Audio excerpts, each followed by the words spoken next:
দয়াময় রহমান শেখালেন কোরআন, বানালেন ইনসান শেখালেন বায়ান। দয়াময় রহমান শেখালেন কোরআন, বানালেন ইনসান শেখালেন বায়ান।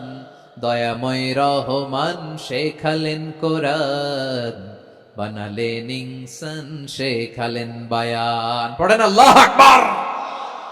আল্লাহ বলে রহমান কারে বলে চেনো না, শুনে নাও। ৭৮ আয়াত বিশিষ্ট গোটা একটা সূরা নাজিল করে দিলাম, সূরাতু আর রহমান। আর রহমান তিনি দয়ালু, আল্লামাল কোরআন, তিনি মানুষকে কোরআন শিখিয়েছেন। খালাকাল ইনসান, মানুষ বানিয়েছেন। আল্লামাহুল বায়ান, মানুষকে কথা বলা বর্ণনা করা শিখিয়েছেন। পড়েন সুবহানাল্লাহ। গোটা একটা সূরাই নাজিল করেছেন, সূরাতু আর রহমান। আমার বারোয়াখালীর ভাইয়েরা, তার নাম হচ্ছে আর রহমান আর রাহিম, মানে দয়াময়, মেহেরবান। তার দয়া যে কত বেশি আপনি কল্পনাও করতে পারবেন না, আপনি কল্পনাতেও আনতে পারবেন না তার দয়া কত বেশি। বিশ্বনবী সাল্লাল্লাহু আলাইহি ওয়াসাল্লাম ফরমান, লাম্মা কাদাল্লাহুল খালকা কাতাবা ইনদাহু ফাওকা আরশিহি। আল্লাহ যখন মহাবিশ্বের সব সৃষ্টি করে সারলেন, তিনি আরশের উপরে লিখলেন সাবাকাত রাহমাতি গাদাবি। সাবাকাত রাহমাতি গাদাবি কোথায় লিখছে? আরশের উপরে। আওয়াজ করে বলেন তো কোথায় লিখেছে? আরশের উপরে আল্লাহ লিখলেন সাবাকাত রাহমাতি গাদাবি। এর মানে হলো আমার দয়ার কাছে, আমার ভালোবাসার কাছে আমার ক্রোধ পরাজয় বরণ করেছে। আমার দয়ার কাছে আমার রাগ কিংবা ক্রোধ পরাজয় বরণ করেছে। মানে আমি আল্লাহর দয়া আছে, আবার আমি আল্লাহর ক্রোধ বা রাগ আছে, কিন্তু আমি আল্লাহর রাগের চেয়ে দয়া বেশি। আওয়াজ করে বলেন, আল্লাহর রাগ বেশি না দয়া বেশি? আল্লাহর যদি রাগ থাকতো আমরা বাঁচতে পারতাম? যে পরিমাণে আকাম কুকাম আমরা করি, অপকর্ম করি, অন্যায় করি, জুলুম করে জুলুমের আড্ডাখানা বানিয়ে রেখেছি গোটা দুনিয়াকে, আল্লাহ যদি মুহূর্তে মুহূর্তে রেগে যেতেন আমরা বাঁচতে পারতাম? মহাবিশ্ব সৃষ্টির পরেই তিনি আরশের উপরে লিখেছেন সাবাকাত রাহমাতি গাদাবি, মানে আমি আমার দয়ার কাছে আমি আল্লাহর ক্রোধ, রাগ, ক্ষোভ এটা পরাজিত হয়েছে। সুবহানাল্লাহ বলেন। আবার বিষ্ণু বললেন জাআলাল্লাহুর রাহমাতা মিয়াতা জুজ। আল্লাহ দয়ার ভালোবাসাকে ১০০ টুকরা করলেন। ৯৯ টুকরা দয়া মায়া ভালোবাসা আল্লাহ নিজের কাছে রেখে দিলেন, আর ১ টুকরা দয়া মায়া ভালোবাসা আল্লাহ গোটা বিশ্বের সবার মাঝে ঢেলে দিলেন। দয়া মায়া ভালোবাসা ১০০ টুকরা করে আল্লাহ নিজের কাছে রাখছেন কয় টুকরা? সবাই বলেন ৯৯ টুকরা। আর গোটা বিশ্বের সবার মাঝে ভাগ করে দিয়েছেন কয় টুকরা? এবার এই ১ টুকরার নমুনা দেখেন তো পৃথিবীতে। স্বামী স্ত্রীর জন্য কত ভালোবাসা, বন্ধু বন্ধুর জন্য কত ভালোবাসা, গার্লফ্রেন্ড বয়ফ্রেন্ডের জন্য গলায় ফাঁস লাগায়, আছে না নাই? এই এখন গলার আওয়াজ বাড়ছে ইয়াংদের। হুজুর এখন গার্লফ্রেন্ড বয়ফ্রেন্ডের ভিতরে ঢুকছে, এখন আমরা আছি হুজুর। জেগে উঠছে বারুয়াখালী। দেখেন এই তো কয়েকদিন আগেই তো, কত বছরের ১২ না কত বছরের এক মেয়ে, কত বছর? ১১। ওই দেখেন সব মুখস্থ দুষ্টগুলার, আর কিছু মুখস্থ না থাকলে এগুলো মুখস্থ। ১১ বছরের, তারা কি বলবো, তরুণীও তো না, কিশোরী। এই কিশোরী ভালোবাসার টানে বাপ মা থুইয়া চলে গেছে কোথায়? দেখেন ভালোবাসারে আল্লাহ ১০০ টুকরা করেছেন, ৯৯ টুকরা ভালোবাসা আল্লাহ নিজের জন্য রেখেছেন, ১ টুকরা আমাদের সবাইকে ভাগ করে দিয়েছেন। যত পাখি আছে পৃথিবীতে, যত মাছ আছে, যত প্রাণী আছে, যত মানুষ আছে, যত জিন আছে, আমরা সবাই মিলে পেয়েছি ভালোবাসার কয় টুকরা? আর আরশে আজিমের অধিপতি আল্লাহ, তিনি তার কাছে ভালোবাসা রেখে দিয়েছেন কয় টুকরা? তাহলে এবার আওয়াজ করে বলেন, আল্লাহর রাগ বেশি নাকি দয়া বেশি? আল্লাহ তুমি দয়ার সাগর রহমানুর রহিম, তোমার দয়ায় পূর্ণ আমার সারা নিশিদিন। সবাই পড়ে, আল্লাহ তুমি দয়ার সাগর রহমানুর রহিম, তোমার দয়ায় পূর্ণ আমার সারা নিশিদিন। আল্লাহু আকবার, আল্লাহ বলেন রাহমাতি ওয়াসিয়াত কুল্লা শাই, গোটা বিশ্বের সব জায়গায় আমি আল্লাহর রহমত বিস্তৃত, এমন কোন জায়গা নাই যেখানে আমি আল্লাহর রহমত নাই। ঠিক কিনা বলেন? এমন কোন জায়গা নাই আমি আল্লাহর রহমত নাই। আমি আল্লাহর রহমত ছাড়া গাছের একটা পাতা নড়ে না, আমি আল্লাহর দয়ার রহমত ছাড়া গাছের একটা পাতা পড়ে না, আমি আল্লাহর দয়ার রহমত ছাড়া আকাশ থেকে এক ফোঁটা বৃষ্টি ঝরে না। তিনি হলেন রহমান, তিনি হলেন রাহিম। ঠিক কিনা বলে? আল্লাহরে চিনতেছেন? আলোচনার বিষয় কি? আসুন আমাদের রবকে চিনি। তিনি হলেন আর রহমান, তিনি হলেন আর রাহিম। তার দয়ার কোনো শেষ নাই, তার মায়ার কোনো শেষ নাই। বনি ইসরাইলের এক লোক 500 বছর আল্লাহর ইবাদত করেছে। কয় বছর? কোথায় জানেন? সাগরের মাঝখানে এক পাহাড়, ওই পাহাড়ের উপরে বসে 500 বছর টানা আল্লাহর ইবাদত। দিনে আর রাতে একবার করে নিচে নামতেন। সেখানে আল্লাহ তাআলা পাথরের ভেতর থেকে তার জন্য মিঠা পানির ব্যবস্থা করে দিয়েছেন, আর একটা ডালিম গাছের ব্যবস্থা করে দিয়েছেন। সকালে নামলে একটা টসটসে ডালিম, রাতে নামলে টসটসে ডালিম। এগুলো খেয়ে খেয়ে 500 বছর সে আল্লাহর ইবাদত করেছে। আর সে আল্লাহর কাছে বলেছে, আল্লাহ আমি যখন মারা যাব সেজদারত অবস্থায় যেন মারা যাই। ঠিকই আল্লাহ সেজদারত অবস্থায় সাইয়েদনা আজরাইলকে পাঠিয়ে দিলেন। সেজদারত অবস্থায় লোকটা মারা গেল। 500 বছর ইবাদতের পরে আল্লাহর দরবারে কিয়ামতের কঠিন ময়দানে যখন লোকটা হাজির হয়ে যাবে, আল্লাহ বলবেন আদখিলু আবদি আল জান্নাতা বিরহমাতি, আমার বান্দাকে আমার দয়া, আমার ভালোবাসা দিয়ে জান্নাতে ঢুকায়া দাও। 500 বছর ইবাদত করছে তো আমার দয়ায় আমার বান্দারে জান্নাত দাও। এই বান্দা বলে বালবি আমালি, আল্লাহ তোমার দয়া লাগবে কেন? আমি আমার আমল দিয়ে জান্নাতে যেতে চাই। কি দিয়ে? কথা বুঝে নাই বোধহয়। আল্লাহর এই বান্দা কি দিয়ে জান্নাতে ঢুকতে চায়? আমল দিয়ে। আল্লাহ বলছে আমার দয়ায় আমার বান্দারে জান্নাতে নিয়ে যাও। ফেরেশতারা এ বলে আল্লাহ তোমার দয়া লাগবে কেন? সেজদা তো কম দেই নাই, জিকির করতে করতে 500 বছর শেষ করে দিলাম, আবার তোমার দয়া লাগবে? আমি তো আমার আমলেই জান্নাতে যেতে পারি। আল্লাহ বলবেন তাই, ঠিক আছে, আমি চাইলাম দয়া দিয়ে জান্নাত দিব, তুমি চাইলে আমল দিয়ে ঢুকবা। ঠিক আছে, তোমার আমল আর আমার যে দয়া, দুইটার একটু মাপ দেই। তোমার 500 বছরের ইবাদত এক পাল্লায় রাখো। আর আল্লাহ বললেন আমি যে দয়া করে এই দুনিয়ার নাজ নেয়ামত বিউটি সৌন্দর্য দেখার জন্য তোমারে দুটা চোখ দিয়েছিলাম, দুটা নয় একটা চোখ আরেক পাল্লায় রাখো। রাখা হবে, দেখা যাবে ওই 500 বছরের ইবাদত হালকা হয়েছে, আর মুহূর্তের মধ্যে আল্লাহর দেয়া একটা চোখের নেয়ামত ভারী হয়ে গিয়েছে। আল্লাহ বলবেন তোমার কথা মতো মাপ দেয়া হলো, এবার ফলাফল দেখো, হিসাব বলে তুমি এখন জাহান্নামে যাবা। Go to the hell fire, যাও এবার জাহান্নামে যাও। মাপ চোখে যখন আসছো আমার সাথে হিসাব ক্যালকুলেশন, যাও তুমি এবার জাহান্নামে যাবা। এবার লোকটা কাচুমাচু করে বলে আল্লাহ আমি বুঝি নাই, আল্লাহ আমি বুঝতে পারি নাই, খেয়াল করি নাই, তুমি আমারে ক্ষমা করো, তুমি আমারে মাফ করো। ও আল্লাহ এবার আমি টের পেয়েছি, এবার আমি বুঝতে পেরেছি তোমার দয়া ছাড়া দুনিয়ায় কেউ জান্নাতে যেতে পারবে না, কেউ পারবে না। আল্লাহ বললেন ওরে গোলাম তুই তো কিছুই ছিলি না, অস্তিত্বহীনতা থেকে তোরে অস্তিত্বে আনলো কে? ওই ছোট্ট শুক্রাণু থেকে মায়ের পেটে 9 মাস ধরে খাবার দিয়েছে কে? আবার সুস্থতার সাথে দুনিয়ার বুকে তোরে ডেলিভারির ব্যবস্থা করে দিল কে? আবার তোর মায়ের বুকের ভেতরে 2টা খাবারের লাইনের ব্যবস্থা করে দিল কে? আবার তোকে শৈশব পেরিয়ে কৈশোর পেরিয়ে তারুণ্য, তারপরে যৌবন, এগুলো দান করলো কে? তার চেয়ে বড় কথা, পাহাড়ের মাঝখানে সাগরের মাঝখানে 500 বছর ইবাদত করার শক্তি তোর গায়ে দিয়েছে কে? এই সাগরের মধ্যে লোনা পানি, লবণের পানি মুখে দেয়া যায় না, সেখান থেকে আমি পাহাড়ের ভেতর থেকে মিঠা পানির ব্যবস্থা করে দিলাম। ওই জায়গায় তোরে রিজিকের বন্দোবস্ত করলো কে? সকাল বিকাল 2 বেলা টসটসে ডালিম খাওয়ার ব্যবস্থা করে দিল কে? তোর আবদার ছিল আল্লাহ আপনি আমারে সেজদারত অবস্থায় রূহ কবজ করবেন, তোর শেষ আবদারটাও পূরণ করেছে কে? ও গোলাম আমার রহমতের তুলনায়, আমার নেয়ামতের তুলনায় তোর 500 বছরের ইবাদতের কোনো ওজনই হবে না। গোটা বিশ্বের কেউ কোনোদিন আমার জান্নাতে ঢুকতে পারবে না আমি আল্লাহর দয়া ছাড়া।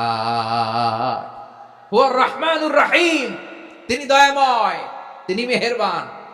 জিবরাইল আলাইহিস সালাম বিশ্বনবীর এই লম্বা হাদিসটা যখন শোনালেন, আমি যা যা বলছি এটা বিশাল এক হাদিসের অনুবাদ। বললেন ইয়া মুহাম্মদ এই দুনিয়ার সবটাই চলে আল্লাহর রহমত দিয়ে। হাদিসের শেষ কথা, সব চলে আল্লাহর কি দিয়ে? তখন বিশ্বনবী সাহাবাদের বললেন, ও সাহাবারা শোনো, আল্লাহর জান্নাতে কেউ কোনোদিন প্রবেশ করতে পারবে না তার রহমত ছাড়া। সাহাবারা বললেন, ইয়া রাসূলুল্লাহ, আপনিও না? আপনিও কি আল্লাহর রহমত ছাড়া প্রবেশ করতে পারবেন না? বিশ্বনবী বললেন, না, আমিও না।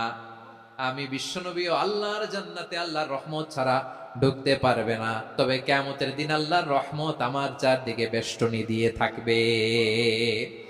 আল্লাহ নিজের পরিচয় দিয়ে বললেন, আলিমুল গায়বি ওয়াশ শাহাদাতি হুয়ার রহমানুর রহিম। আমি হলাম রহমান, আমি রাহিম। আল্লাহরে চিনছেন? ওবারখালীর ভাইয়েরা, আপনার রবকে চিনতে পারতেছেন? তিনি দয়ার সাগর, তিনি মায়ার সাগর। তার দয়ার সাগর যে কত বড় আপনার কল্পনাতেও নাই। এজন্য আপনার পাপ যত বড় হোক, অন্যায় যত বড় হোক, অপরাধ যত বড় হোক, আপনার জুলুম যত বড় হোক, আল্লাহর রহমান নামের দরিয়া তার চাইতেও বড়। আল্লাহ বললেন, খুলিয়া ইবাদিয়াল্লাযীনা আসরাফু আলা আনফুসিহিম লা তাকনাতু মির রাহমাতিল্লাহ ইন্নাল্লাহা ইয়াগফিরুয যুনুবা জামিআ ইন্নাহু হুয়াল গফুরুর রহিম। ও আমার গুনাহগার বান্দারা শোনো, জুলুম করেছো, ভুল করেছো, অন্যায় করেছো, আল্লাহর রহমত থেকে নিরাশ হয়ো না। আমরা বিশ্বাসীরা কঠিনকালে আল্লাহর রহমত থেকে নিরাশ হব না, ঠিক কিনা বলেন? আল্লাহর রহমত থেকে নিরাশ হবেন? ভুল করে ফেলছেন, আরে ভুল তো সবাই করে। পাপ হয়েছে, আরে পাপ তো সবার আছে, আপনারা সবাই পাপী, সবাই পাপী। যত পাপ হোক, ভুল হোক, অন্যায় হোক, অনুতপ্ত হয়ে তওবা করে, ওযু করে, জায়নামাজটা বিছিয়ে সেজদা দিয়ে চোখের পানি ছাড়েন। চোখের বেয়ে পড়া পানি আল্লাহর কাছে যে কত প্রিয়। অনুতপ্ত বান্দার চোখের পানির ফোঁটা তার চোখ বেয়ে, নাকের ডগা বেয়ে জমিনে ড্রপ করার আগেই আল্লাহর ওই বান্দার সব গুনাহ মাফ করে দেয়। আল্লাহ বললেন, আমি রহমানুর রহিম, আমি দয়াময়, আমি মেহেরবান। এরপর আল্লাহ বললেন, হুয়াল্লাহুল্লাযী লা ইলাহা ইল্লা হুয়াল মালিকুল কুদ্দুসুস সালামুল মুমিন। ওয়াল্লাহুল্লাযী, তিনি এমন আল্লাহ, লা ইলাহা ইল্লাহু, তিনি ছাড়া কোনো ইলাহ নাই। আল মালিক, তিনি হলেন আল মালিক। দুইটা শেষ, আর রহমান আর রাহিম শেষ। এবার আল্লাহ 3 নাম্বার গুণবাচক নামের পরিচয় দিচ্ছেন। আল্লাহ বলছেন, আমি হচ্ছি আল মালিক। আমি কি? মানে সম্রাট। আল মালিক মানে হচ্ছে the king, the king of kings. সব রাজার বড় রাজা, মহারাজা। তার চেয়ে বড় রাজা আর কেউ নাই, তার চেয়ে বড় সম্রাট আর কেউ নাই, তার চেয়ে বড় ক্ষমতাধর সত্তা মহাবিশ্বে দ্বিতীয় কেউ নাই। চিৎকার করে বলেন ঠিক কিনা? তিনি আল মালিক। আল মালিক মানে ক্ষমতাধর, ক্ষমতার মালিক, রাজা ধীরাজ বাদশাহ। তার ক্ষমতা আর আমাদের ক্ষমতা একরকম নাকি? হ্যাঁ, আমাদের দুনিয়াতে ক্ষমতা অস্থায়ী ক্ষমতা, ঠিক কিনা বলেন? আইজ আছে কাল নাই, এরকম না ক্ষমতা? আল্লাহর ক্ষমতাও তো এরকম না, আইজ আছে কাল নাই এরকম। দুনিয়াতে দেখবেন কোন দেশের প্রেসিডেন্টের 4 বছরের ক্ষমতার মেয়াদ, কোন দেশের 5 বছরের। আল্লাহর কয় বছরের? 10 বছরের নাকি 20 বছর, 100 বছর। আল্লাহর ক্ষমতার মেয়াদ কতদিন বলেন? বুঝে থাকলে বলেন তো। চিরকাল তার ক্ষমতার মেয়াদ। চিল্লায় বলেন ঠিক কিনা? নিরঙ্কুশ ক্ষমতা, একচ্ছত্র ক্ষমতা বলতে যা বুঝায়, এই ক্ষমতা একমাত্র আল্লাহরই আছে। আমাদের ক্ষমতার জন্য আমরা ডিপেন্ড করতে হয়, ওর ডিপেন্ড লাগে, ওই জনমত নেওয়া লাগে, ওই জনগণের কাছে যাওয়া লাগে, ভোট চাওয়া লাগে। এরা ভোট দিলে এরপরে আমরা আসবো, ঠিক কিনা? আবার জনগণ না চাইলে আমরা নাই। আল্লাহর ক্ষমতা কি এরকম? হ্যাঁ। আবার দেখবেন দুনিয়াতে ক্ষমতায় যাওয়ার জন্য জোট করা লাগে, জোট। জোটের রাজনীতি আছে না নাই? জোট হয়, শরিক হয়, এই হয়, সেই হয়, নানা ভাবে দুনিয়াতে ক্ষমতায় আসতে হয়। আল্লাহ বলে, আমার ক্ষমতার জন্য কারো উপর বিন্দু পরিমাণ আমার ডিপেন্ড করা লাগে না। সৃষ্টি শুরু থেকে আমি ক্ষমতার চেয়ারে বসা, মহাবিশ্বের শেষ পর্যন্ত, সীমাহীন ভবিষ্যৎ পর্যন্ত আমি ক্ষমতার চেয়ারে থাকবো। আমি হলাম আল মালিক। আমার ক্ষমতার কোনো কমতি নাই, কোনো ঘাটতি নাই। কেউ আমার ক্ষমতা থেকে নামাতে পারবে না। পারা যাবে? এই যে আমরা ফ্যাসিস্ট সরকারের যে আপনারা নামাই দিছেন গণ অভ্যুত্থান করে, মনে আছে? 5ই আগস্টের কথা ভুলে গেছেন এত তাড়াতাড়ি? মনে আছে? আছে। তা আমরা সবাই মিলে যদি একটা গণ অভ্যুত্থান করি, তাইলেই তো আল্লাহর ক্ষমতার চেয়ার থেকে নামায় ফেলানো যায়। হ্যাঁ, যাবে না? পারবো না আমরা? কি বলে, পারা যাবে না? আচ্ছা, আমরা না হয় পারলাম না, জিন জাতি যদি আমাদের সাথে জয়েন করে, ম্যানকাইন্ডের সাথে জিনকাইন্ড, ইফ দে জয়েন আস, সবাই মিলে একটা গণ অভ্যুত্থান, রেভলিউশন, ডেমনস্ট্রেশন, প্রোটেস্ট, সবাই মিলে যদি একটা অভ্যুত্থান করি, তাইলেই তো আল্লাহর ক্ষমতা শেষ। আওয়াজ করে বলেন, তাইলেই কি আল্লাহর ক্ষমতা শেষ হবে? এই যে বারোয়াখালীর ভাইয়েরা, এদিকে কি হচ্ছে আমি তো দেখতে পাচ্ছি, এরকম হলো কেন? তোমরা খালি বোতল ছুড়লা কেন দু একজনের উপরে? হ্যাঁ, আমার দিকে তাকাও। প্রিয় ভাইয়েরা, শান্ত হন, আমার দিকে তাকান, আর অল্প কয়েক মিনিট আমার দিকে তাকান। কেউ কিছু ছুঁড়ে মারবেন না কারো দিকে, মেহরবানি করে আমার দিকে তাকান। তাহলে আমরা সবাই মিলে একটা গণ অভ্যুত্থান যদি করি, আল্লাহর ক্ষমতা থেকে নামানো যাবে। আল্লাহ বলেন না, আমি হলাম আল মালিক, আসল ক্ষমতার মালিক, the king of kings, the owner of ultimate power, the owner of ultimate authority, the owner of ultimate sovereignty. নিরঙ্কুশ একচ্ছত্র ক্ষমতার মালিক হচ্ছি আমি আল্লাহ। আল্লাহ তাআলা সূরা মুলকের শুরুতে বলছেন, তাবারাকাল্লাযী বিয়াদিহিল মুলকু ওয়া হুয়া আলা কুল্লি শাইইন কাদির। মহিমান্বিত সত্তা, যার হাতে ক্ষমতা, তিনি যা চান তাই করতে পারেন। আওয়াজ করে বলেন তো তিনি কে?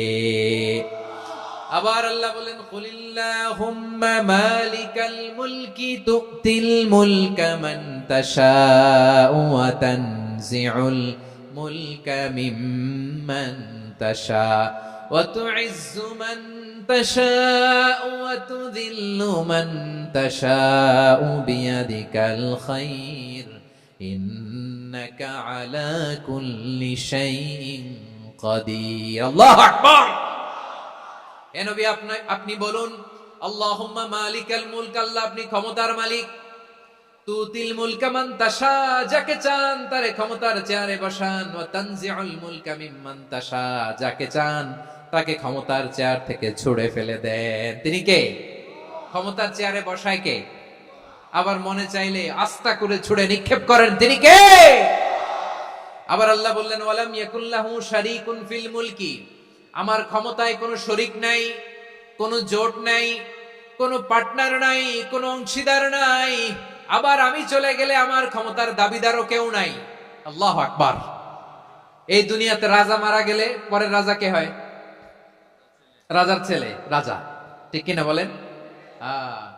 আল্লাহ চলে গেলে আরেকজন বসবে নাকি? এরকম না, তার ক্ষমতার সাথে দুনিয়ার ক্ষমতার কোনো মিলই নাই। এজন্য তিনি তার নাম দিয়েছেন আল মালিক। Al Malik, the owner of power, the owner of ultimate power and sovereignty, the king of kings, সব রাজার বড় রাজা, মহারাজা আল মালিক, তিনি হচ্ছেন আল্লাহ। চিৎকার করে বলেন ঠিক কি না? তিনি আসল ক্ষমতার অধিকারী। দুনিয়াতে যে আমরা ক্ষমতা নিয়ে কামড়াকামড়ি করি, মারামারি করি, কিয়ামতের দিন আল্লাহ জিজ্ঞেস করবেন, কই তোদের ক্ষমতা আজকে বল।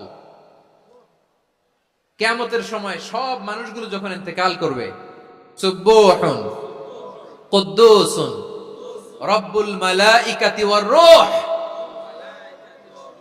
মানে আল্লাহ আপনি প্রশংসিত, আল্লাহ আপনি অতি পবিত্র, আপনি সব ফেরেশতা কুলের রব, ফেরেশতাদের সরদার জিব্রাইলের রব। সুবহানাল্লাহ। আজকে থেকে পড়বেন সিজদায়? হ্যাঁ, বারোয়াখালীবাসী পড়বেন নাকি? হুজুর নামাজে তো পড়ি না।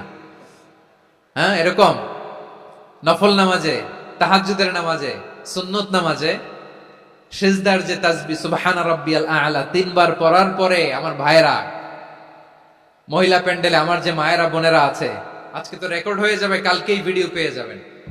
3 বার সুবহান রাব্বিয়াল আ'লা পড়ার পরে পড়বেন সুবহুন কুদ্দুসুন রব্বুল মালাইকাতি ওয়ার রূহ। পড়বেন তো ইনশাআল্লাহ? আবার বিশ্বনবী বলেন, ইন্নাল্লাহা তাইয়্যিব লা ইয়াকবালু ইল্লা তাইয়্যিবা, আল্লাহ পবিত্র, পবিত্রতা ছাড়া তিনি কিছু গ্রহণ করেন না, অপবিত্র কোনো কিছু আল্লাহ গ্রহণ করে না। অনেকে আছে ঘুষ খায়, সুদ খায়, অন্যায় অপরাধ চাঁদাবাজি যা আছে সব করে, হারাম টাকা, হারাম উপার্জন। এই হারাম উপার্জন দিয়ে আবার মসজিদ বানায়, আছে না নাই? ইনকাম সবটাই হারাম, ওইটা দিয়ে আবার এতিমখানা বানায়, আছে না নাই? আছে। ওইটা আল্লাহ কবুল করবে? না, কারণ আল্লাহ নিজে পবিত্র, পবিত্র না হলে কিছুই অ্যাকসেপ্ট করেন না। সুবহানাল্লাহ পড়েন। তাহলে বুঝলাম তিনি আল কুদ্দুস মানে অতি পবিত্র। এরপরে আল্লাহ বলেন আমি হচ্ছি আসসালাম। আওয়াজ করে বলেন আসসালাম। আসসালাম মানে হচ্ছে শান্তির আধার। সালাম মানে কি? শান্তির আধার, যার কাছ থেকে শান্তি আসে। দ্য সোর্স অফ পিস, তিনি শান্তির আধার। এজন্য আমরা একে অপরের সাথে দেখা হলে কি বলি? সালাম। কি বলি? সালাম সালাম হাজার সালাম, সকল শহীদ স্মরণে আমার হৃদয় রেখে যেতে চাই তাদের স্মৃতির চরণে। সবাই বলেন সালাম সালাম হাজার সালাম, সকল শহীদ স্মরণে আমার হৃদয় রেখে যেতে চাই তাদের স্মৃতির চরণে। পড়েন আমিন। আমরা সকল ভাষা শহীদ, সকল মুক্তিযোদ্ধা, তাদের জন্য দোয়া করি এবং 24-এর ছাত্র নাগরিক অভ্যুত্থানে যারা শাহাদাতের সর্বোচ্চ নাজরানা পেশ করে এই নতুন ভোরের বাংলাদেশ আমাদেরকে উপহার দিয়েছে, তাদের জন্য আল্লাহর কাছে দোয়া করি। সবাই বলেন আমিন। আমার প্রিয় বারোয়াখালীবাসী, আপনার কি ক্লান্ত হয়ে গেছেন? কষ্ট হচ্ছে? তাহলে 2-4 জন দাঁড়াচ্ছেন কেন? এই যে 2-1 জন যে বোতল ছুঁড়ে মারছো, তোমাদেরকে কি আমি দেখি নাই মনে করছো? এই বোতল ছুঁড়ে মারলা কেন? বসো বসো। হ্যাঁ, মেহেরবানি করে বসবেন, মেহেরবানি করে বসবেন। সবাই আওয়াজ করে তাকবীর পড়ুন, লিল্লাহে তাকবীর। এই আপনাদের গলার আওয়াজ। এতগুলো মানুষ তাকবীর পড়লে এতটুকু আওয়াজ হয়, আমি বিশ্বাস করি না। আওয়াজ করে পড়েন সবাই, লিল্লাহে তাকবীর, লিল্লাহে তাকবীর, লিল্লাহে তাকবীর।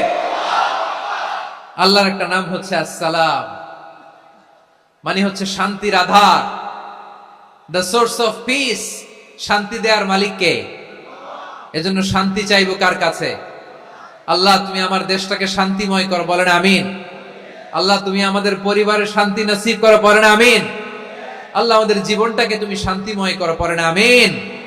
এজন্য বিশ্বনবী সালাম ফিরানোর পরে 3 বার পড়তেন আস্তাগফিরুল্লাহ, আস্তাগফিরুল্লাহ, আস্তাগফিরুল্লাহ। এরপরে বিশ্বনবী পড়তেন আল্লাহুম্মা আনতাস সালাম ওয়া মিনকাস সালাম তাবারাকতা রাব্বানা ইয়া যাল জালালি ওয়াল ইকরাম। ও আল্লাহ, আপনি শান্তির আধার, আপনার কাছ থেকে শান্তি আসে, আপনি বরকতময়। এই দোয়াটা পড়েন আপনারা সালাম ফিরানোর পরে, পড়েন না? পড়বেন আজকে থেকে, আল্লাহুম্মা আনতাস সালাম ওয়া মিনকাস সালাম তাবারাকতা ইয়া যাল জালালি ওয়াল ইকরাম। আবার জান্নাতের আরেকটা নাম হচ্ছে দারুস সালাম, মানে শান্তির ঘর। জান্নাতের আরেকটা নাম কি? দারুস সালাম। ওই দারুস সালামে আমরা যেতে চাই কি চাই না? আমরা ওই জান্নাতের অধিবাসী হতে চাই কি চাই না? এই বারোয়াখালীর ঐতিহাসিক তাফসীরুল কোরআনের ময়দানে আমরা যেমনি একত্রিত হলাম, আল্লাহর জান্নাতেও যেন আমরা এভাবে একত্রিত হতে পারি। আল্লাহ তুমি কবুল করো। আওয়াজ করে পড়েন আমিন। সালামের পরে আল্লাহ বললেন আল মুমিন। আমার আরেকটা নাম হচ্ছে আল মুমিন। আল মুমিন মানে হচ্ছে নিরাপত্তা দানকারী। আমাদের নিরাপত্তা দেয় কে?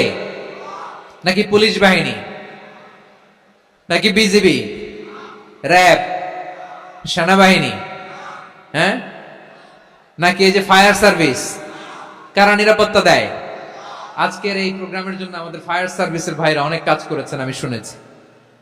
ভাইরা স্পেশালি দোয়া চেয়েছেন এবং তাদের একটা সুনাম আছে বাংলাদেশে। জীবনের ঝুঁকি নিয়ে ফায়ার সার্ভিস বাহিনী তারা বিপন্ন মানবতাকে রক্ষা করে, ঠিক কিনা বলেন? আমি ভাইদের জন্য দোয়া করি, এই ফায়ার সার্ভিস ইউনিটকে, এই ডিপার্টমেন্টকে আল্লাহ তাআলা তুমি কবুল করো। ওনারা আমাদের শৃঙ্খলা, শান্তি শৃঙ্খলা, সিকিউরিটি এনশিওর করেন, কিন্তু আসল নিরাপত্তা দেওয়ার মালিক কে? অনেক সময় এরকম হয় না যে অনেক সিকিউরিটি দিয়ে রাখছে, কিন্তু স্নাইপার দিয়ে এমন ভাবে গুলি করছে একেবারে বড় সাহেবের মাথায় যে গুলি লাগছে, আছে না নাই? এখন সবাই মিলে বডিগার্ডের ধরে, যাই বেটা বডিগার্ড, এত টাকা দিয়ে বডিগার্ড রাখছি, আমাদের স্যারের মাথায় গুলি লাগলো কিভাবে? তো বডিগার্ড বলে আপনার স্যারের বডি তো আছে, এই যে বডি নিয়ে যান। আমি তো রুহু গার্ড না, রুহু গার্ড হচ্ছে একজন, চিল্লায় বলেন তিনি কে? আমার ভাইরা, দুনিয়াতে টাকা হলে বডিগার্ড মিলে, কিন্তু রুহু গার্ড মিলে? রুহু গার্ড মিলে? যে আমি 10 লক্ষ টাকা দিব, রুহু গার্ড লাগবে, আমার রুহু কেউ চিনে নিতে পারবো না, এরকম পাওয়া যায়? কি পাওয়া যায়? হ্যাঁ, বডিগার্ড পাওয়া যায়, রুহ গার্ড পাওয়া যায় না। ওই রুহের নিরাপত্তা দেয় কে? আল মুমিন, দ্য প্রোভাইডার অফ সিকিউরিটি। তিনি নিরাপত্তা দেয় তার নেককার বান্দাদেরকে, দুনিয়াতে নিরাপত্তা দেয়, আখিরাতেও নিরাপত্তা দেয়, ঠিক কি না? আবার আল্লাহ বললেন আল্লাযী আত'আমাহুম মিন জু'ইন ওয়া আমানাহুম মিন খাউফ। তিনি এমন সত্তা যিনি ক্ষুধা লাগলে তোমাদেরকে খাদ্যের ব্যবস্থা করে, আবার ভয়ের সময় তিনি তোমাদেরকে নিরাপত্তার ব্যবস্থা করে, ঠিক কিনা বলেন? দিও তৃষ্ণা পেলে ঠান্ডা পানি, ক্ষুধা পেলে লবণ ভাত, আল্লাহ এই গরিবের শোনো শোনো মোনাজাত, আল্লাহ এই গরিবের শোনো শোনো মোনাজাত, আল্লাহ এই গরিবের। দিও তৃষ্ণা পেলে ঠান্ডা পানি, ক্ষুধা পেলে লবণ ভাত, আল্লাহ এই গরিবের। পড়ে না আমিন? আমরা যখন বিপদে পড়ি নিরাপত্তা দেয় কে? সাগরের তুফানের ভেতরে পড়ে যখন আল্লাহর কাছে ফরিয়াদ করি আমাদেরকে বাঁচায় কে? বিমানের ভেতরে যখন বিপদে পড়ি, যখন আল্লাহর কাছে সাহায্য চাই, বাঁচায় কে? কঠিন বিপদের মুহূর্তে আমাদেরকে সিকিউরিটি দেয় কে? সে আল্লাহ বললেন আমার আরেকটা নাম হচ্ছে আল মুমিন, আমি নিরাপত্তা দেই। এরপরে আল্লাহ বললেন আমার আরেক নাম হলো আল মুহাইমিন। আরেক নাম কি? আল মুহাইমিন।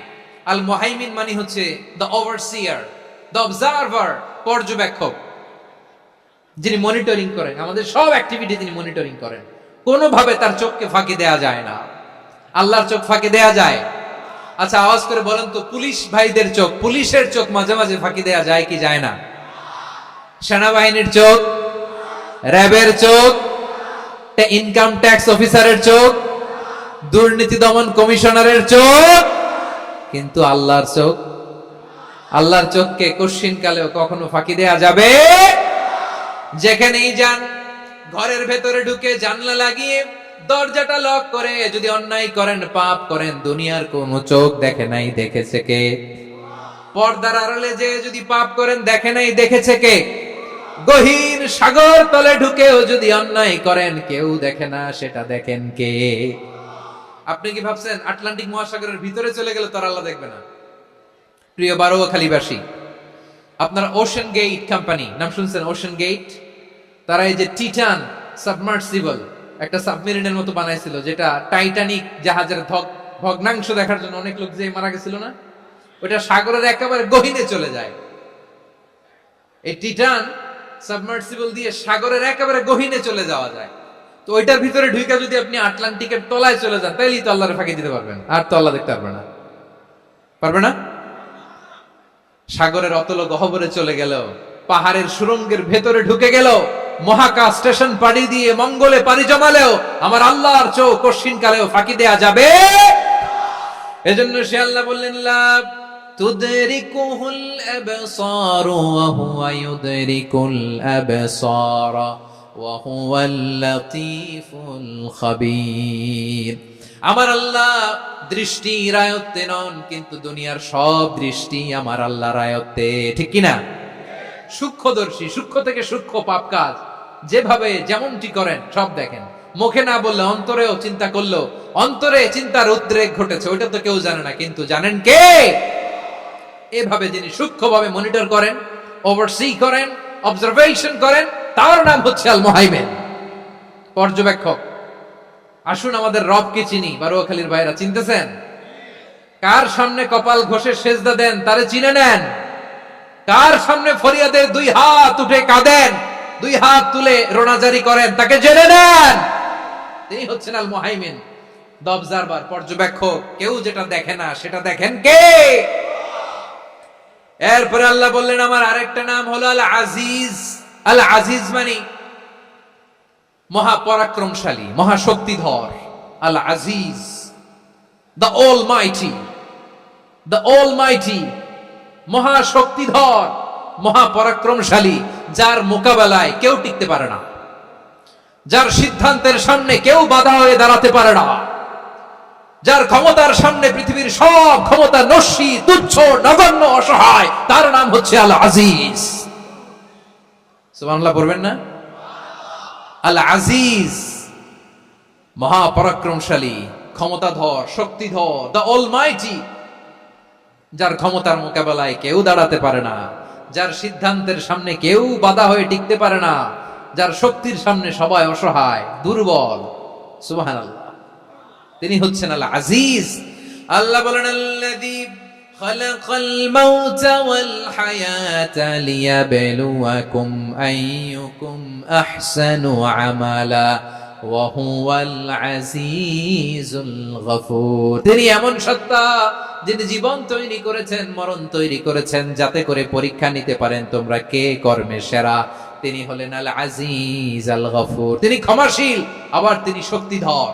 তার শক্তির সামনে কেউ টিকতে পারে? আমরা পৃথিবীর সব দেশের মিলিটারি ব্যাটালিয়ন নিয়ে যদি আল্লাহর সামনে দাঁড়াই, তাহলে তো আর আল্লাহ পারবে না, নাকি? হ্যাঁ, পৃথিবীর সবচাইতে শক্তিশালী সেনাবাহিনী কোন দেশের জানেন? হ্যাঁ, আমেরিকার সেনাবাহিনী, তারপরে রাশিয়ার সেনাবাহিনী, চীনের সেনাবাহিনী, সব সেনাবাহিনী, নৌবাহিনী, বিমান বাহিনী যত আছে সব নিয়ে যদি আল্লাহর সামনে দাঁড়াই, পারবে তখন আল্লাহ আমাদের সাথে? হ্যাঁ, তার সামনে কোনো ক্ষমতা টিকতে পারে না, তার সামনে কেউ বাধা হয়ে দাঁড়াতে পারে না, তার সামনে গোটা বিশ্ব মুখ থুবড়ে থাকে, অসহায়। তার নাম হচ্ছে আল আজিজ। চিল্লায় পড়েন সুবহানাল্লাহ। এরপরে আল্লাহ বললেন, আমি হলাম আল জব্বার। জব্বার মানে দুর্দণ্ড, প্রতাপশালী, দ্য ডমিনেন্ট, যিনি সবাইকে বশ মানাতে পারেন, সবাইকে অনুগত করতে পারেন, যিনি সবাইকে পূর্ণ নিয়ন্ত্রণ করতে পারেন, তার নাম হচ্ছে আল জব্বার। আল্লাহ বলেন, হুয়াল কাহিরু ফাওকা ইবাদিহি ওয়া হুয়াল হাকীমুল খাবীর। কাহিরু ফাওকা ইবাদি, তিনি বান্দাদের উপর কাহের, একচ্ছত্র নিয়ন্ত্রণকারী। তিনি যেমন চান তেমন ভাবে বশ মানাতে পারেন সবাইকে। তিনি হচ্ছেন আল জব্বার। তিনি কি? বিশ্বনবী ফরমান, ইয়াখুদুল জব্বারু ইয়াউমাল কিয়ামাতি সামাওয়াতিহি ওয়া আরদাহু বিয়াদিহি। রব্বুল আলামিন কিয়ামতের দিন 7 আসমান 7 জমিন হাতের মুঠোয় নিয়ে এরকম ধরবেন। সুবহানাল্লাহ পড়েন। 7 আকাশ 7 জমিন আল্লাহর হাতের মুঠোয়। আমি যেরকম হাতের মুঠা করছি এরকম নাকি? না, যেমনটি আল্লাহর শানে খাটে ঠিক তেমন। সুবহানাল্লাহ বলেন। আল্লাহর সাথে কারো তুলনা হয়? তাহলে বলেন তো, আল্লাহ দেখতে কার মতো? আওয়াজ করে বলেন, আল্লাহ আল্লাহর মতো। আল্লাহ কার মতো? ওয়ালাম ইয়াকুল্লাহু কুফুয়ান আহাদ, তার মতো কেউ নাই। তাহলে তিনি কার মতো? তার মতো। আওয়াজ করে বলেন বারুয়াখালী, তিনি কার মতো? তার মতো। আল্লাহ তাআলা 7 আকাশ 7 জমিনকে হাতের মুঠোয় নিবেন, মুঠোয় নিয়ে বলবেন, আনাল জব্বার। আরে আমি তো জব্বার। আইনাল জব্বারুন। দুনিয়ার স্বৈরাচারী গুলো আজকে কোথায়? দুনিয়ার জালিম গুলো কোথায়? দুনিয়ার অত্যাচারী বাদশা গুলো আজকে কোথায়? আল্লাহ বলবেন, আমি তো জব্বার। দুনিয়াতে যারা জব্বার বলে নিজেদের দাবি করত, স্বৈরাচার, ডিক্টেটর, জালিম, অত্যাচারী, আজকে তোরা কোথায়? কোথায়? কোনো আওয়াজ নাই, কোনো খাওয়া নাই, ওই দিন কোনো টু শব্দ নাই। ওই দিন ক্ষমতা হবে এক সত্তার। চিল্লায় বলো, তিনি কে? এজন্য আল্লাহ বললেন, আমি হলাম জব্বার। এরপরে আল্লাহ বললেন, আমি হলাম মুতাকাব্বির। আমি কি? মুতাকাব্বির মানে হচ্ছে দ্য সুপিরিয়র।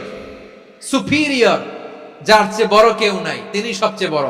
এজন্য নামাজে প্রত্যেক রুকুতে সেজদায় আমরা সবাই বলি, আল্লাহ আপনি সবচেয়ে বড়, ইউ আর দ্য গ্রেটেস্ট। আমরা বলি আল্লাহু আকবার। আমরা কি বলি? আওয়াজ করে বলেন, আমরা কি বলি? কি বলে নামাজ শুরু করি বলেন তো? আওয়াজ করে সবাই পড়েন, আল্লাহু আকবার। মানে আল্লাহ সবচেয়ে বড়। আল্লাহু আকবার মানে কি? আল্লাহ সবচেয়ে মহান, সবচেয়ে বড়। বলেন তো, আল্লাহর চাইতে বড় কোন সত্তা এই মহাবিশ্বে দ্বিতীয় কেউ আছে? এজন্য আল্লাহ বলেন, আমি হলাম আল মুতাকাব্বির।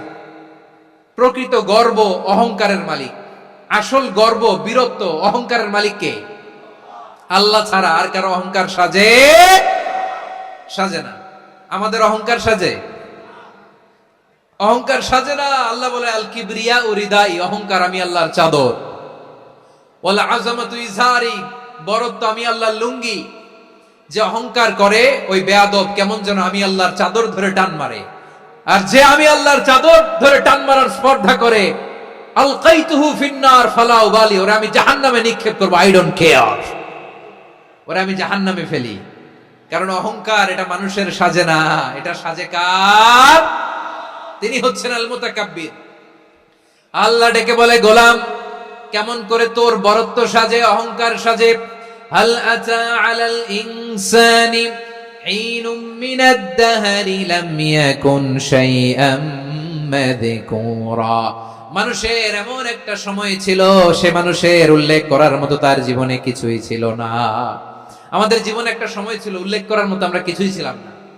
বলেন তো, আমাদের মায়ের পেটে যখন আমরা ছিলাম, প্রথম আমাদের সাইজ এত ছোট ছিল, এক ফোঁটা পানি, নাপাক পানি, মাইক্রোস্কোপ দিয়েও তো আপনার হদিস খুঁজে পাওয়া যায় না। তা আপনার অহংকার আসে কোত্থেকে?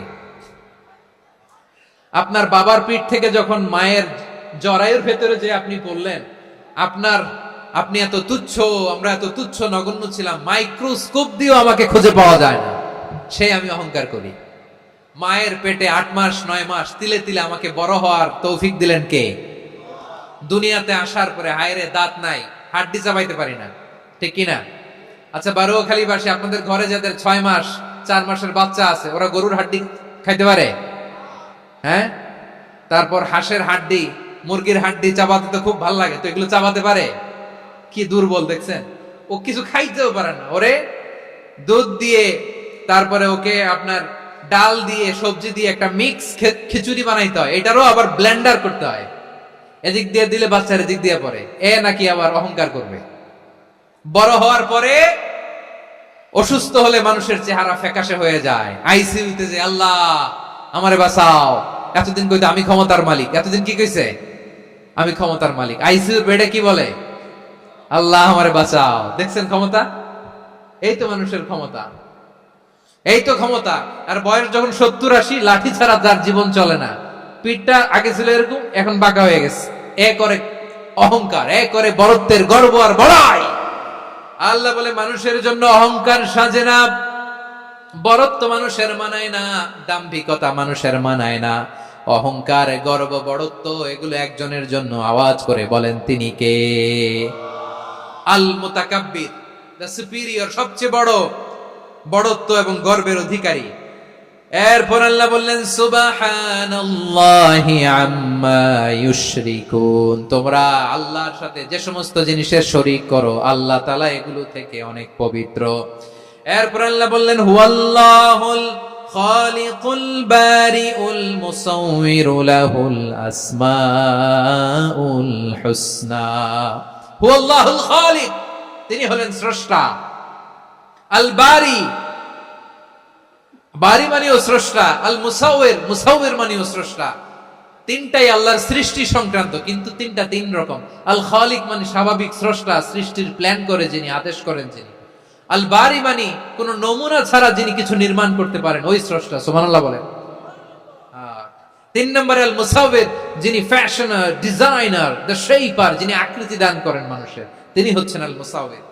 1 নম্বরে আল্লাহ হলেন খালিক। আল্লাহ বলছেন আল্লাযী খালাকাকা ফাসাওয়াকা ফাআদালাকা ফি আইয়ি সূরাতিন মা শাআ রাক্কাবাক। তিনি এমন সত্তা যিনি তোমাদের সৃষ্টি করেছেন, এই সৃষ্টিকে সুবিন্যস্ত করেছেন, সুষম করেছেন, যেমন চেয়েছেন তেমন আকৃতিতে তোমাদেরকে তিনি দুনিয়ায় পাঠিয়েছেন। সুবহানাল্লাহ। তাহলে আকৃতি দান করেন কে? আল্লাহর এই নামটা হচ্ছে আল মুসাউবির, মানে আকৃতি দানকারী। প্রিয় ভাইয়েরা, আকৃতি দেওয়া আমাদের কাজ না, আকৃতি দেন আল্লাহ। এজন্য কারো আকৃতি নিয়ে কখনো বাজে মন্তব্য করা যাবে? আমার বড়ুয়াখালীর ভাইয়েরা আওয়াজ করে আমার সাথে বলুন, কারো আকৃতি নিয়ে বাজে মন্তব্য করবেন? কমেন্টে সরাসরি কাউরে বলবেন তুই লম্বুর ঘরের লম্বু, তুই মোটুর ঘরের মোটু, তুই চিকনার ঘরের চিকনা, তোর নাক চ্যাপটা, তুই খাটো, তুই এইটা সেইটা বলবেন? কথা কয় না, বলবেন? কারো আকৃতি নিয়ে ব্যঙ্গ করা যাবে? এটার ইংরেজিতে বলে বডি শেমিং। কি বলে? Body shaming. এটা হারাম। আমার কলিজার টুকরা বারুয়াখালীর নবাবগঞ্জের যুবক ভাইয়েরা, খবরদার, কোশ্চিন কালো আমরা কারো দেহের আকৃতি নিয়ে, বডি শেপ নিয়ে মন্দ কথা, বাজে কমেন্টস করব, কারণ এই আকৃতিটা দিয়েছে কে? আচ্ছা, ও যে শ্যামলা, ওরে শ্যামলা বানালো কে? আর এই লোক যে ফর্সা, এর ফর্সা বানালো কে? একজন লম্বা, কে বানালো? আরেকজন খাটো, কে বানালো? তো লম্বা বানাইছে আল্লাহ, বেটে বানাইছে আল্লাহ। ওরে যদি বেটে বলেন, গালিটা কি ওর কাছে যায় না? যায়। যে ওরে বেটে বানাইছে তারা দেয়া হয় গালি। কথা বুঝতেছেন? কারো আকৃতি নিয়ে যদি আপনি ব্যঙ্গ করেন, তাহলে যে যে সত্তা এই আকৃতি দিয়েছে তাকে ব্যঙ্গ করা হয়। কেউ খাটো হওয়ার জন্য ওরে যদি আপনি খাটু বলেন, ওকে বলেন নাই, যে সত্তা তাকে খাটো বানিয়েছে তাকে বলেছেন আপনি। তাহলে কারো আকৃতি নিয়ে ব্যঙ্গ করবেন? করবেন? কোশ্চিন কালেও যেন আমরা না করি প্রিয় ভাইরা। আম্মা জান আয়েশা রাদিয়াল্লাহু তাআলা আনহা, আমাদের প্রিয় আম্মা জান, বিষ্ণু ইসা ইসলামের প্রিয়তমা স্ত্রী, উনি বিষ্ণু ইসা ইসলামের আরেক স্ত্রী, ওনার নাম হচ্ছে সাফিয়া, উনিও আমাদের আম্মা জান। ওনার ব্যাপারে একটা কথা বলতে যে একটা কথা বলেছিলেন, রাসূল সাল্লাল্লাহু আলাইহি ওয়াসাল্লাম এটা পছন্দ করেননি। উনি বললেন যে আপনার স্ত্রী এমন এমন, সরাসরি বলেন না, ইঙ্গিত দিয়ে। নারীদের মধ্যে মানবিক কারণে জেলাসি একটু থাকে, এটা স্বাভাবিক। এটা থেকে নবীর স্ত্রীরাও মুক্ত ছিলেন না, এটা থাকবে। তো তিনি বলেছিলেন যে আপনার অমুক স্ত্রী কাদা ওয়া কাদা, সফিয়া তো এমন এমন, তা আনি কসিরা, এটা দিয়ে বুঝিয়েছিলেন একটু খাটো, একটু স্থূলাকৃতির, একটু মোটা ছিলেন, উনি খাটো ছিলেন। ইঙ্গিত করে যখন রাসূল সাল্লাল্লাহু আলাইহি ওয়াসাল্লামকে এটা বললেন, রাসূল সাল্লাল্লাহু আলাইহি ওয়াসাল্লাম এটা পছন্দ করলেন না। আল্লাহ রাসূল বললেন, আয়েশা তুমি এটা কি বললে? এমন কথা তো তোমার কাছ থেকে আশা করি নাই, তুমি আমার আরেক বিবির ব্যাপারে এমন কথা বললে। আয়েশা তুমি কি জানো, লাকাদ কুলতি কালিমাতান লাউ মুজিজাত বিমাইল বাহরি লামাসাজাতহু, তুমি এমন একটা কথা মুখ দিয়ে উচ্চারণ করেছো, এই শব্দগুলো যদি সাগরের পানিতে ছেড়ে দেয়া হয়, এই কথার তিক্ততার পঙ্কিলতার কারণে নীল সাগরের পানি মুহূর্তেই কালো হয়ে যাবে। আয়েশা খবরদার, আর এরকম বলো না, আর বলো না। রাসূল সাল্লাল্লাহু আলাইহি ওয়াসাল্লাম কখনো বডি শেমিং কে স্পেস দিতেন না, সুযোগ দিতেন না। আল্লাহ নবী সাল্লাল্লাহু আলাইহি ওয়াসাল্লামের এক সাহাবী আব্দুল্লাহ ইবনে মাসউদ রাদিয়াল্লাহু তাআলা আনহু, ওনার পাগুলো ছিল খুব সরু আকৃতির, কৃশ বর্ণের, চিকন। উনি আরাক নামে এক গাছের উপরে উঠেছেন, ডাল ভাঙবেন, ডালা ভেঙে কি করবেন? মেসওয়াক করবেন। তো বাতাসের ঝাপটায় ওনার লুঙ্গি একটু সরে গেল, নিচ থেকে লোকেরা ওনার ওই চিকন পা দেখে ফেললো। দেখে সবাই হেসে কুটি কুটি হাসতেছে সবাই। বিষ্ণু সাল্লাল্লাহু আলাইহি ওয়াসাল্লাম বললেন, হাসলা কেন? সব সাহাবারা বলে, ইবনে মাসুদের পা দেখে হাসছি। রাসূল সাল্লাল্লাহু আলাইহি ওয়াসাল্লাম বলেন, আমার আব্দুল্লাহ ইবনে মাসুদের পা দেখে তোমরা এরকম হাসলা, তার আকৃতি নিয়ে তোমরা এরকম করলা, তোমরা কি জানো? ওয়াল্লাযী নাফসি বিয়াদিহি, সেই সত্তার শপথ যার হাতে আমার আত্মা, লাহুমা আসকালু ফিল মিজানি মিন উহুদ, আমার ইবনে মাসুদের পা দুইটা যদি মিজানের পাল্লায় কিয়ামতের দিন উঠিয়ে দেওয়া হয়, উহুদ পাহাড়ের চেয়ে বেশি ভারী হয়ে যাবে। খবরদার, কারো আকৃতি নিয়ে ব্যঙ্গ করো না, কারণ আকৃতি সে নিজেরা বানায় নাই, এই আকৃতি দিয়েছে কে? ও ভাই, আমার আকৃতি কেমন হবে এটা ফিক্স করার দায়িত্ব যদি আল্লাহ আমাকে দিত, আমি কি করতাম বলেন তো দেখি, উত্তর দেন। হ্যাঁ, সুন্দর করে নিজেকে সুশোভিত করে, শুভ্র, ফর্সা, ড্যাশিং, ফ্যাসিনেটিং, স্মার্ট করে নিজেকে তৈরি করতাম, ঠিক কিনা? কোন নারীকে যদি তার চেহারা, রং, গড়ন, অবয়ব, দেহাবয়ব, আকৃতি, শেপ কেমন হবে এটা ফিক্স করার দায়িত্ব যদি আল্লাহ তাকেই দিয়ে দিতেন, সে নিজেকে সবচেয়ে সুন্দরী, সবচেয়ে রূপবতী করে তৈরি করতো, ঠিক কিনা? তো এটা আল্লাহ তাআলা দেন নাই, এটা পরীক্ষা হিসেবে রেখে দিয়েছেন। আল্লাহ কাউকে ফর্সা বানিয়েছেন, এটা তার জন্য পরীক্ষা। কাউকে আল্লাহ শ্যামবর্ণের বানিয়েছেন, এটা তার জন্য পরীক্ষা। কাউকে আল্লাহ নারী বানিয়েছেন, এটা পরীক্ষা। কাউকে পুরুষ বানিয়েছেন, এটাও পরীক্ষা। চিল্লায় বলেন আল্লাহু আকবার। সে আল্লাহ বললেন, গোলাম আমি হলাম মুসাওয়ির, আকৃতি দানকারী, the fashioner, the shaper, the designer. এজন্য কারো চেহারা নিয়ে আজকে থেকে আমরা আর কোনো বাজে মন্তব্য করব মনে থাকবে। আমার মায়েরা, বোনেরা, মহিলা প্যান্ডেলে যারা শুনেছেন, আপনারাও আপনার কোনো বোনকে কখনো তার চেহারা নিয়ে, আকৃতি নিয়ে কটু কথা বলতে পারবেন? আল্লাহ আমাদেরকে যাকে যেরকম বানিয়েছে এতেই আমরা হ্যাপি, ঠিক কিনা? অন্যেরটাও বলতে পারবেন না, নিজেরটাও পারবেন না। আয় রে আমি এত কালা কেন, আয় রে আমি এত খাটো কেন, আয় রে আমি এত, এগুলো বলা যাবে? এটা আমাদের একটা বড় আকীদার সাথে কন্ট্রাডিক্ট করে। সেটা হচ্ছে আর রিদা বিল কাদা, বিশ্বাসীরা আল্লাহ যেটা আমাদের জন্য কাদা ফায়সালা করেছেন এটাতে রাদি থাকে, সন্তুষ্ট থাকে। ঠিক কিনা বলেন? আর যদি আপনি কমপ্লেইন করেন তাহলে আপনার অসন্তোষ আপনি প্রকাশ করলেন। নারী হয়ে আপনি খুশি হবেন, আপনি পুরুষ তো এতেই খুশি হবেন। এখন পশ্চিমা বিশ্ব থেকে একটা রোগ বেরোইছে, এটা জেন্ডার ডিসফোরিয়া বলে। নারী হয়ে সে খুশি না, সে পুরুষ হতে চায়, এরকম আছে না নাই? পুরুষ, দিব্যি পুরুষ, সুস্থ পুরুষ, পুরুষ হয়ে হ্যাপি না, সে নারী হতে চায়। শরীফ হতে শরীফার গল্প আপনারা শোনেন নাই? এগুলোর সাথে ইসলামের কোন সম্পর্ক? তাহলে আমাদের আকৃতি দেয় কে?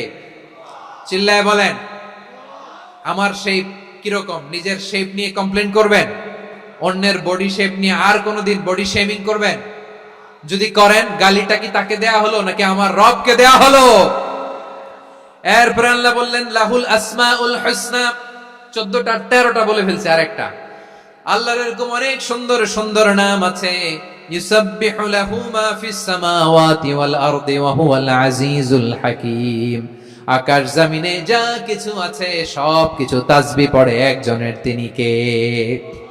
সাব্বাহা লিল্লাহি মা ফিস সামাওয়াতি ওয়াল আরদি ওয়া হুয়াল আজিজুল হাকীম। আকাশে জমিনে যেখানেই যেটা থাক না, তাসবিহ পড়ে কার?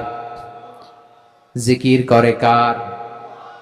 কিন্তু এই জিকিরের ভাষা আমরা বুঝি না। আপনারা কি জানেন এই যে মাউন্ট এভারেস্ট, এটাও জিকির করে কার? আমাদের বান্দরবানের যে চিম্বুক পাহাড়, জিকির করে কার? আমাদের ময়মনসিংহের গারো পাহাড়, জিকির করে কার? এই যে বারুয়াখালীর বিশাল বিশাল গাছগুলো, বৃক্ষরাজি, এগুলো জিকির করে কার? সাগরের অতল গহ্বরে মৎস্যকুল, জিকির করে কার? আকাশে ভেসে বেড়ানো পাখিগুলো, জিকির করে কার?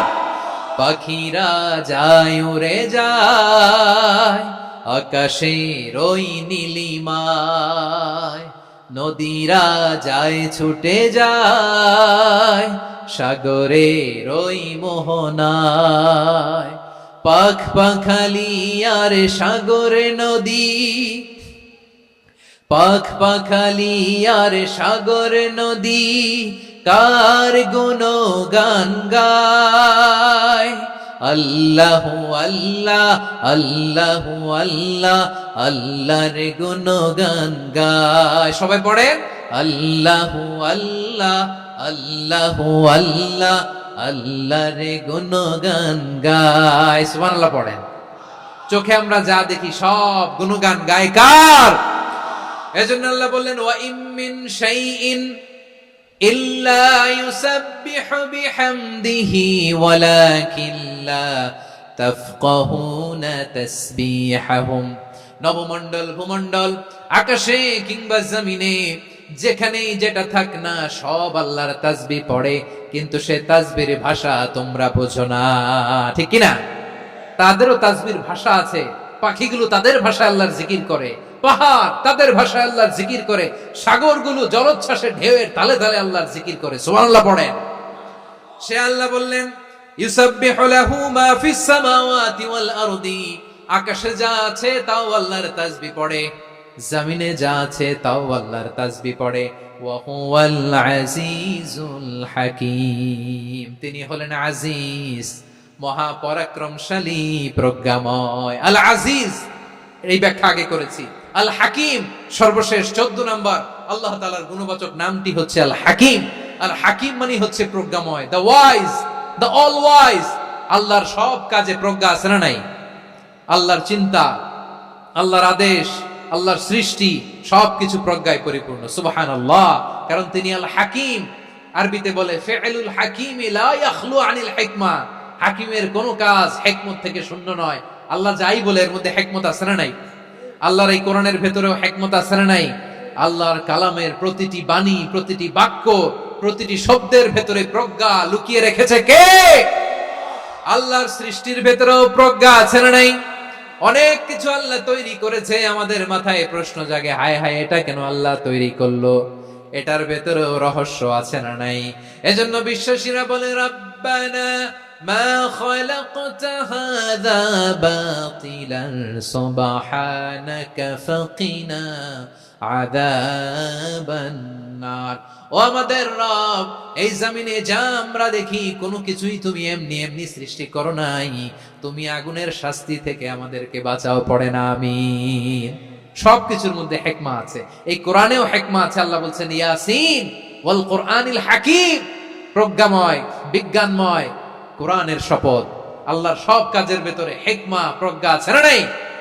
সে আল্লাহ বললেন গোলাম, সূরা হাশরের শেষ 3 আয়াতের ভেতরে আমি আল্লাহর 14টি গুণবাচক নাম উল্লেখ করে দিয়েছি। যখন জপতে মন চাইবে এই নামগুলো দিয়ে জপবি, যখন ফরিয়াদ করবি আমার এই নামগুলো দিয়ে আমি আল্লাহর কাছে ফরিয়াদ করবি। ঠিক কিনা বলেন? রাজি আছেন? এই যে আর রহমান, আর রাহিম, আল কুদ্দুস, আস সালাম, আল জব্বার, আল আজিজ, আল হাকিম, এই নামগুলো ধরে ধরে আল্লাহরে ডাকতে রাজি আছেন? খেয়াল করবেন প্রিয় ভাইরা, দোয়া কবুলের কিছু শর্ত আছে। এর মধ্যে একটা শর্ত হচ্ছে আল্লাহর সুন্দর সুন্দর নামগুলো ধরে ধরে আল্লাহকে ডাকা, তাহলে ওই দোয়াগুলো আল্লাহ তাআলা কবুল করে। এই নামগুলো আরো বিশেষ করে বেশি করে জানার চেষ্টা করবেন, তাহলে আল্লাহর প্রতি অগাধ আস্থা, বিশ্বাস, ভালোবাসা আমাদের বাড়বে। এই যে 14টা নাম আল্লাহর পরিচয় আমরা ইন ডেপথ জেনেছি, আল্লাহর প্রতি আপনাদের আস্থা বেড়েছে না? আল্লাহর প্রতি আমাদের ভালোবাসা আরো প্রগাঢ় হয়েছে না? আমরা যখন ডাকবো তার নামেই ডাকবো, জিকির করব তার নামেই করব, ঠিক যেমনটি আল্লাহ শিখিয়েছেন। ঠিক কিনা বলেন?